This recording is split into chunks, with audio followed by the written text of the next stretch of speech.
नमस्कार, बहुत स्वागत है आप सभी का। आप देख रहे हैं न्यूज नेशन और आपके साथ मैं हूं अमृता गर्ग। और किसी भी खबर का संपूर्ण विश्लेषण करने वाला लाई डिटेक्टर टेस्ट, जिसमें आज बात सबसे बड़ी खबर की यानी बहराइच में भेड़ियों की करेंगे। दरअसल दावा किया जा रहा है कि भेड़िया गैंग का लगड़ा लीडर अगले 3 दिन में भयानक आक्रामक हो सकता है। और इसके पीछे जो वजह बताई जा रही है वो ये कि 2 सितंबर को अमावस्या है, जिसका कनेक्शन सदियों से भेड़ियों के साथ जोड़कर देखा जाता रहा है।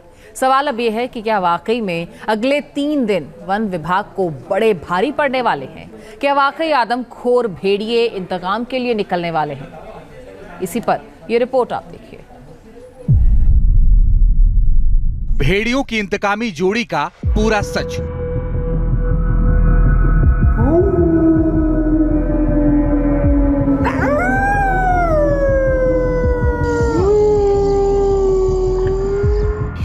सिर्फ 3 दिन भेड़िया बदला लेगा गिन गिन।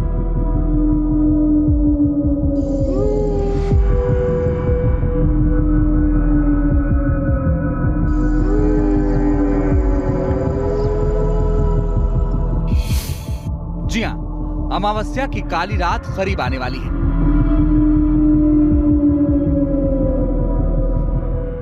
अब 70 घंटे से भी कम का वक्त रह गया है।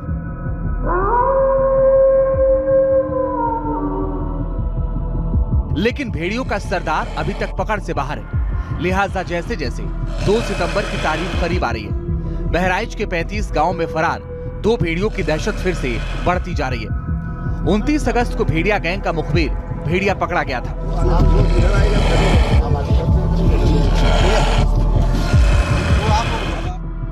लेकिन गैंग का लंगड़ा लीडर अब तक फरार है। दावा है कि यही लंगड़ा लीडर सबसे ज्यादा खूंखार है।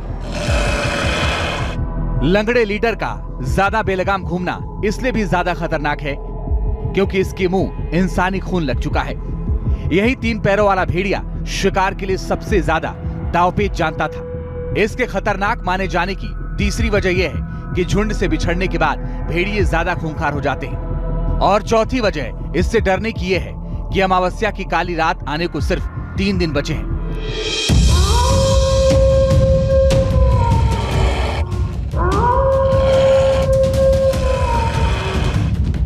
दरअसल ऐसे किस्से कहानियों की कमी नहीं है जिनमें भेड़ियों का कनेक्शन अमावस्या की काली रात या पूर्णिमा की चमकीली रात से जोड़ा जाता है। लोग दावा करते हैं कि पूर्णिमा या अमावस्या की रात भेड़ियों का बर्ताव अचानक बदल जाता है। पूर्णिमा की चमकीली रात में भेड़िए जहां चमकते चांद की तरह मुंह करके रोते हैं, वहीं अमावस्या के घनघोर अंधेरे में भेड़िए आक्रामक बर्ताव दिखाने लगते हैं।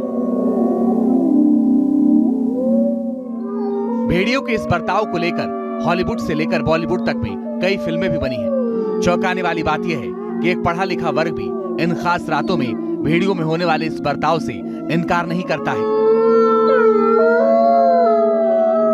वुल्फ जो है वो एक नॉक्टर्नल जीव है और वो एक शगुन का जीव भी हम उसे मानते हैं, क्योंकि जब हम श्राद्ध में बलि देते हैं, बलि का खाना देते हैं, तो उस समय आपने देखा होगा कि कुत्ते को दिया जाता है, कौवे को दिया जाता है, बिल्ली के लिए रखा जाता है, गाय के लिए रखा जाता है।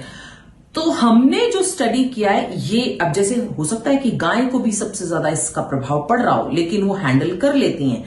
ये वो जीव हैं जो हैंडल नहीं कर पाते, they are more sensitive towards energies.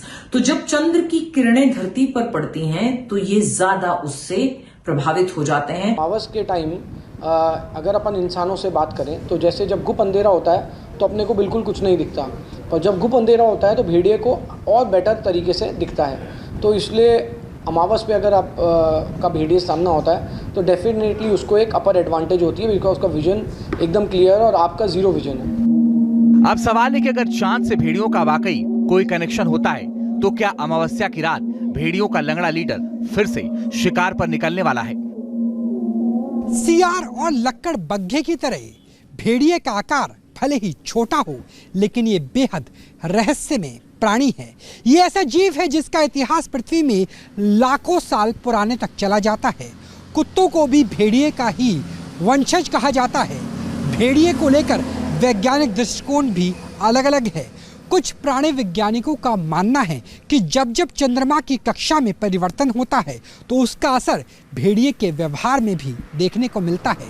जबकि कुछ वैज्ञानिकों का दावा है कि चंद्रमा नहीं बल्कि चंद्रमा को देख करके भेड़िया इसलिए बोलता है, जिसके पीछे एक नहीं बल्कि दो विशेष कारण हैं। जानकारों की माने तो पूर्णिमा की रात को भेड़ियों का चिल्लाना झुंड के बाकी सदस्यों के लिए एक मैसेज होता है, ताकि ये बताया जा सके कि रोशनी ज्यादा है, शिकार के लिए ये सही वक्त नहीं है। जबकि अमावस की काली रात में भेड़ियों का चिल्लाना इस बात का संकेत माना जाता है कि अंधेरे का फायदा उठाकर बड़ा शिकार किया जा सकता है।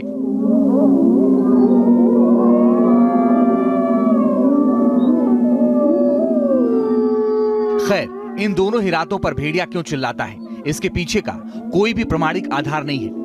मगर दोनों ही थ्योरी में एक बात साफ है कि भेड़िए मुंह ऊपर करके इसलिए चिल्लाते हैं ताकि झुंड के बाकी सदस्यों के साथ अपना संवाद कायम कर सके, और इसी तरह चिल्ला चिल्ला कर भेड़िए अपने झुंड के बिछड़ चुके सदस्यों की भी तलाश करते हैं।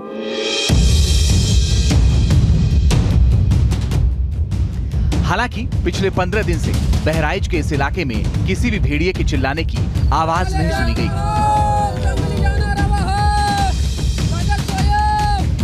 लिहाजा वन विभाग की टीम भी इस बात को लेकर कंफर्म नहीं है कि बाकी बचे दो भेड़िए इसी इलाके में छिपे हैं या वन विभाग के एक्शन में आने की वजह से किसी दूसरे इलाके की तरफ निकल गए हैं। एनिमल एक्सपर्ट्स भी मानते हैं कि भेड़िए बिल्कुल इंसान की तरह सोचते हैं, यानी अगर इंसान उन्हें पकड़ने की प्लानिंग कर रहे हैं तो ठीक उसी वक्त भेड़िए के दिमाग में उससे बचने का प्लान चल रहा होगा।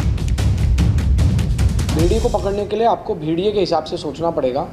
ये गंध को फॉलो करते हैं बहुत दूर तक, और अगर आप ट्रैप केज लगा रहे हैं तो ट्रैप केज में अगर आप कोई लाइव बेटिंग कर रहे हैं तो एक आपको ट्रेल बनानी पड़ेगी। एक जगह आप ट्रैप केज रख देंगे तो उसमें ये भेड़िया नहीं फंसेगा।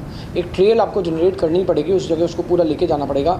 जिस भी एरिया में आपको लग रहा है यहाँ से भेड़िया आया था या गया था, उस क्षेत्र में अगर आप एक ट्रेल गंध क्रिएट कर देंगे जिसमें आपने बेट रखा है, उसको अगर आप केज को घुमा सकते हैं उस एरिया में, तो बेसिकली भेड़िया निश्चित तौर पर उसको सूंघता सूंघता अपने आप आएगा।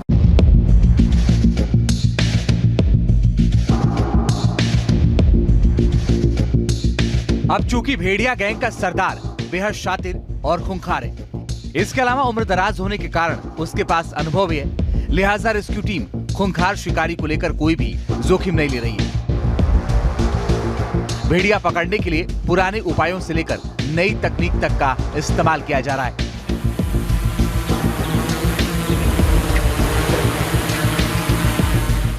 भेड़िया तलाशने के लिए 10 ड्रोन की मदद ली जा रही है। 11 ट्रैकुलाइज गन के साथ 10 रेस्क्यू टीमें मौजूद हैं। 100 से ज्यादा जाल भेड़िया पकड़ने के लिए लाए गए हैं, जबकि अलग अलग लोकेशन पर 20 पिंजरे भी लगाए गए हैं।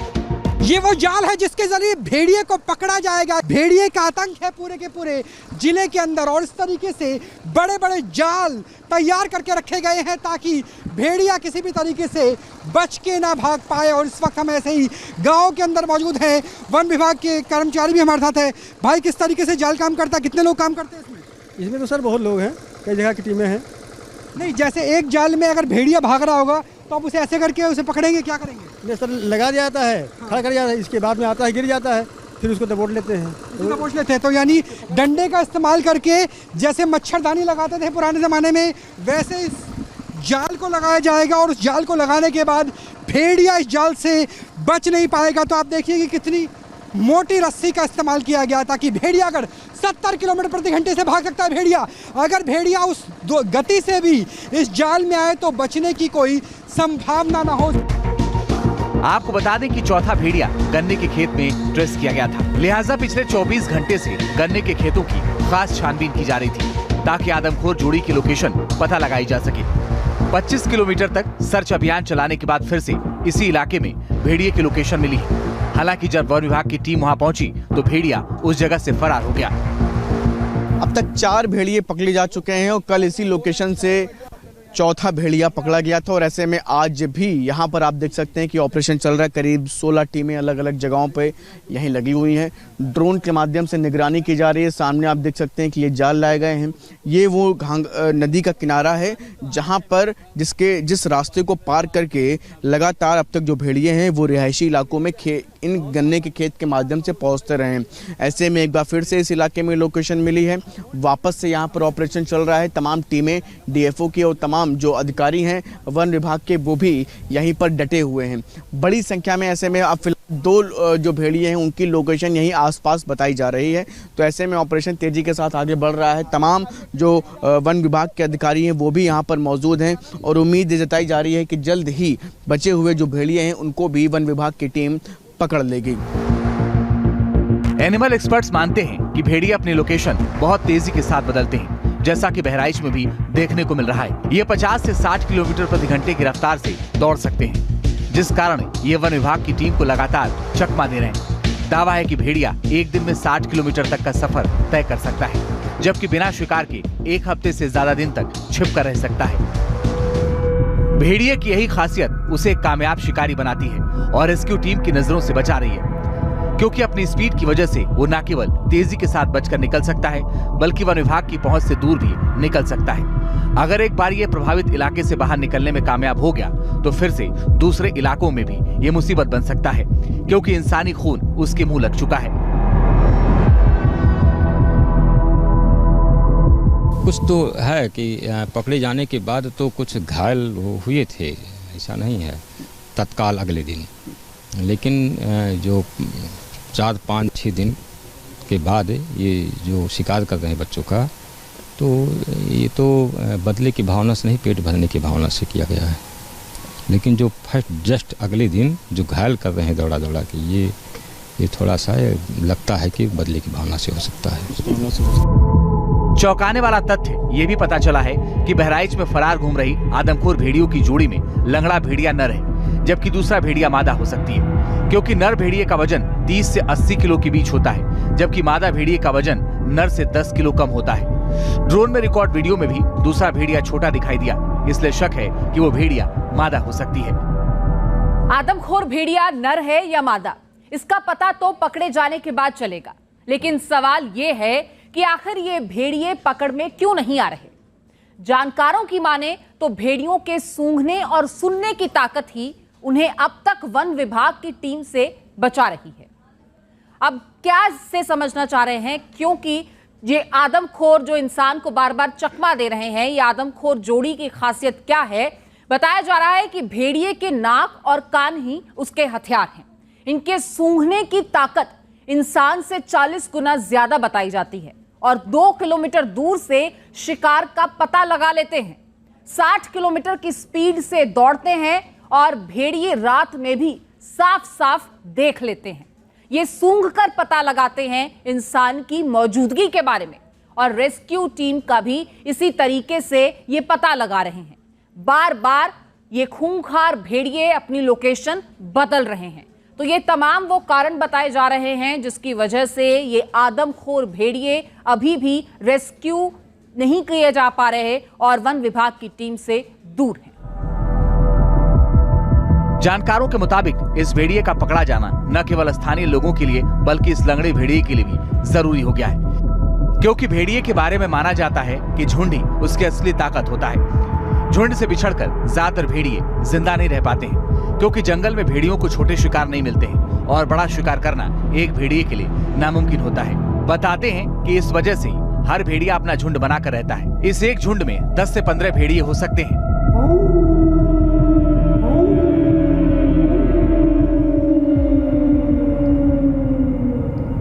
बताते हैं कि झुंड का सबसे ताकतवर भेड़िया ही उसका मुखिया होता है। मुमकिन है कि बहराइच में वन विभाग को चकमा दे रहा लंगड़ा भेड़िया ही उस झुंड का मुखिया हो, जो 9 लोगों को मौत के घाट उतार चुका है। अब चूंकि मुखिया भेड़िए के पैर में चोट लग गई है, वो ना तो शिकार का ज्यादा पीछा कर सकता है और न ही उसे अकेला मार सकता है। लिहाजा उसके जिंदा रहने के लिए यही जरूरी है कि उसे पकड़कर किसी चिड़ियाघर में शिफ्ट किया जाए।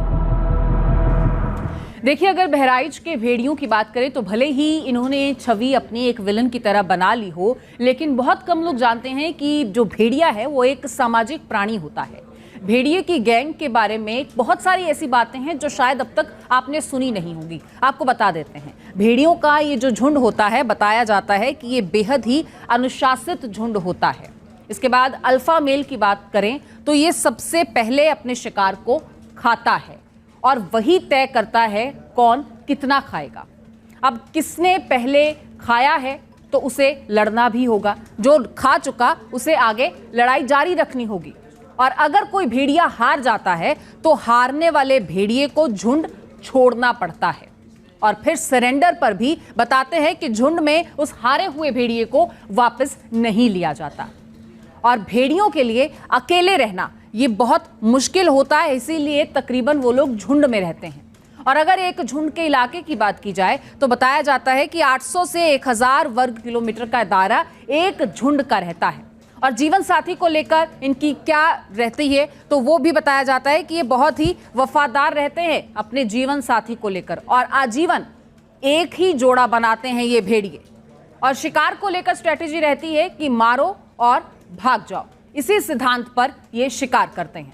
और जानबूझकर बेरहमी से शिकार में दांत गाड़ते हैं। और यही पहला काम होता है जब शिकार को टारगेट किया जाता है तो शिकार में दांत गाड़ दिए जाते हैं। और कई बार शिकार जो है वो हार्ट अटैक से ही मर जाता है। तो ये शिकार की स्ट्रेटेजी रहती है।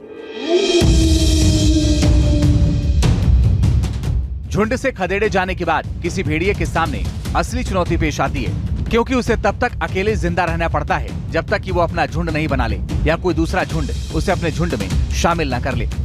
बताते हैं कि भेड़िया जब तक अकेला रहता है तब तक उसके नाक और कान ही उसके असली साथी होते हैं। कहते हैं कि भेड़िया अगर 1 घंटे बाद किसी इलाके में पहुंचे तो अपने सूंघने की ताकत से ही पता लगा सकता है कि 1 घंटे पहले इधर से कौन सा जानवर गुजरा होगा। इतना ही नहीं, भेड़िए की मेमोरी इतनी शार्प होती है कि वो पूरे जंगल को किसी मैप की तरह पढ़ सकता है। कुल मिलाकर भेड़ियों में सैकड़ों खूबी हैं। बावजूद इसके इस पर आदमखोर होने का तमगा लगता रहा है, जिसके कारण इसकी आबादी भी पूरी दुनिया में तेजी के साथ घटी है। भारत में सबसे कम 2500 से 3000 भेड़िए ही बचे हैं। पूरे एशिया में भेड़ियों की तादाद 6000 के करीब है, जबकि अमेरिका में मौजूदा वक्त में 66,000 भेड़िए जिंदा हैं। अफ्रीकी देशों में इनकी आबादी 1 लाख से ज्यादा है, जबकि यूरोप में महज 15,000 भेड़िए ही जिंदा है। खास बात यह है कि भेड़ियों की तादाद इतनी तेजी के साथ कम हो रही है। बावजूद इसके कम ही ऐसे देश हैं जिन्होंने भेड़ियों को बचाने की दिशा में कुछ काम किया है। फ्रांस जैसे देश में तो आलम यह है कि अगर भेड़िया किसी को कोई नुकसान कर देता है तो इंसान 40 भेड़ियों का शिकार कर सकता है। इस लिहाज से भारत में भेड़ियों के लिए हालात अब भी मुफीद हैं, क्योंकि 9 लोगों को मारने के बाद भी आदमखोर भेड़िए को मारा नहीं जा रहा है, बल्कि उन्हें सुरक्षित पकड़ने की कोशिश की जा रही है। Team news nation. News nation अब व्हाट्सएप पर खबरों की ताजा अपडेट के लिए न्यूज़ नेशन के इस QR कोड को स्कैन करें।